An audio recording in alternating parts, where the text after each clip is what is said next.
আজকের সহজ রান্নায় আমি রান্না করব খাসি বা পাঁঠার মাংসের পাতলা ঝোল।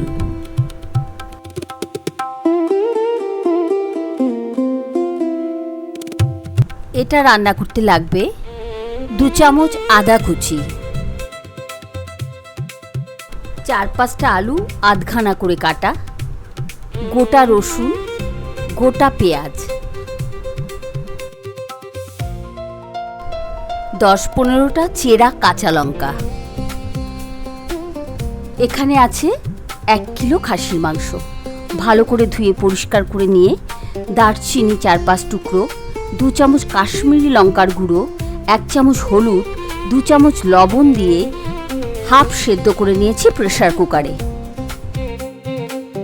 আমি প্রথমেই বলেছিলাম যে খাসির মাংসের বা পাঁঠার মাংসের পাতলা ঝোল করতে গেলে মশলা বাটা দেয়া যাবে না।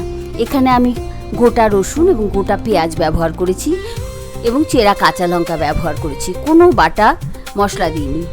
সামান্য আদা কুচি দিয়েছি। আলু, পেঁয়াজ, রসুন, আদা কুচি এবং কাঁচা লঙ্কা চেরা দিয়ে ভালো করে নেড়ে চেড়ে সামান্য সময় পরেই আমি সেদ্ধ মাংসটা দিয়ে দেব এবং সেদ্ধ মাংসে যে জলটা রয়েছে সেই জলেই কিন্তু এখন মাংসটা আবারও সেদ্ধ হবে।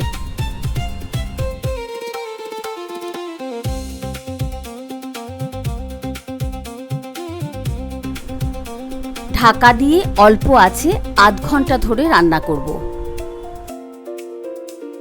আধ ঘন্টা পর ঢাকনা খুলে দেখেছি যে জল সম্পূর্ণ শুকিয়ে গেছে।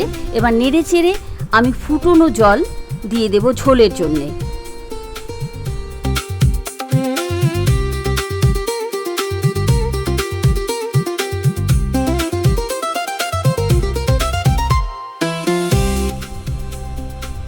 এবার ঢাকনা দিয়ে মিনিট 10 রান্না করলেই আমার রান্না কমপ্লিট হয়ে যাবে।